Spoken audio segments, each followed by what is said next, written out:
Kantara chapter 1 ಇದರಲ್ಲಿ ಪಾತ್ರದ ಬಗ್ಗೆ ಹೇಳಿಕೆಯನ್ನ ನೀಡಿದಂತಹ ಅದನ್ನು ಅಣಕ ಮಾಡಿದಂತಹ ವಿವಾದಕ್ಕೆ ಸಂಬಂಧಪಟ್ಟಂತೆ ಬಾಲಿವುಡ್ ನಟ ರಣವೀರ್ ಸಿಂಗ್ಗೆ ಸದ್ಯ ಬಿಗ್ ರಿಲೀಫ್ ಸಿಕ್ಕಿದೆ. ಬಂಧನದ ಭಯದಿಂದ ಹೈಕೋರ್ಟ್ ಮೆಟ್ಟಿಲೇರಿದ್ರು ರಣವೀರ್ ಸಿಂಗ್. ಸದ್ಯ ಕೇಸ್ ರದ್ದನ್ನ ಕೋರಿ ಅವರು ಸಲ್ಲಿಸಿದ್ದ ಅರ್ಜಿ ಏನಿತ್ತು ಅದರ ವಿಚಾರಣೆಯನ್ನ ನಡೆಸಲಾಯಿತು. ನಟ ರಣವೀರ್ ಸಿಂಗ್ ಸಲ್ಲಿಸಿದ್ದ ಅರ್ಜಿ ಅವರ ವಿರುದ್ಧ ಯಾವುದೇ ರೀತಿಯ ಬಲವಂತದ ಕ್ರಮವನ್ನ ಕೈಗೊಳ್ಳದಂತೆ ಸದ್ಯ ಹೈಕೋರ್ಟ್ ಆದೇಶವನ್ನ ನೀಡಿದೆ. ಹಾಗೆ ವಿಚಾರಣೆಗೆ ಸಹಕರಿಸುವಂತೆ ರಣವೀರ್ ಸಿಂಗ್ಗೂ ಕೂಡ ಸೂಚನೆಯನ್ನ ನೀಡಿರುವಂಥದ್ದು. ಹಾಗೆ ಇದರ ಜೊತೆಗೆ ಆಕ್ಷೇಪಣೆಯನ್ನ ಸಲ್ಲಿಸೋದಕ್ಕೆ ಸೂಚಿಸಿ ವಿಚಾರಣೆಯನ್ನ ಮಾರ್ಚ್ 2ನೇ ತಾರೀಕಿಗೆ ಮುಂದೂಡಿಕೆ ಮಾಡಲಾಗಿದೆ. ಗೋವಾ ಫಿಲ್ಮ್ ಫೆಸ್ಟ್ನಲ್ಲಿ ನಡೆದಂತಹ ಘಟನೆ ಇದು.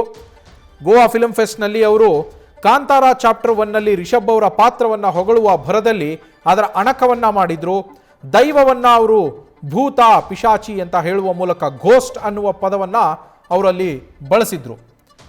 ಚಾವುಂಡಿ ದೈವದ ಬಗ್ಗೆ ಅವರು ವರ್ಣನೆಯನ್ನ ನೀಡುವಂತಹ ಸಂದರ್ಭದಲ್ಲಿ ಅದಕ್ಕೆ ಘೋಸ್ಟ್ ಅನ್ನುವ ಪದವನ್ನ ಬಳಸ್ತಾರೆ ದೈವದ ಬದಲಿಗೆ. ಹಾಗೆ ಅದರ ಅಣಕವನ್ನ ಕೂಡ ಮಾಡ್ತಾರೆ. ಇದು ಸಾಕಷ್ಟು ವಿವಾದಕ್ಕೆ ಕಾರಣವಾಗಿತ್ತು. ಇದರ ವಿರುದ್ಧ ದೂರು ಕೂಡ ದಾಖಲಾಗಿತ್ತು. ಈ ಸಂಬಂಧ ಅವರು ಬಂಧನದ ಭೀತಿಯಲ್ಲಿದ್ದರು. ಬಂಧನದ ಭೀತಿಯಲ್ಲಿದ್ದಂತಹ ರಣವೀರ್ ಸಿಂಗ್ ಹೈಕೋರ್ಟ್ನ ಮೊರೆ ಹೋಗಿದ್ರು. ಕೇಸನ್ನು ರದ್ದೇ ಮಾಡಬೇಕು ಅಂತೇಳಿ ಅವರು ಮನವಿಯನ್ನು ಸಲ್ಲಿಸಿರುವಂಥದ್ದು. ಇದಕ್ಕೆ ಆಕ್ಷೇಪಣೆ ಸಲ್ಲಿಸೋದಕ್ಕೆ ಅವಕಾಶವನ್ನು ನೀಡಿ ಮಾರ್ಚ್ 2ನೇ ತಾರೀಕಿಗೆ ವಿಚಾರಣೆಯನ್ನು ಹೈಕೋರ್ಟ್ ಮುಂದೂಡಿಕೆ ಮಾಡಿದೆ.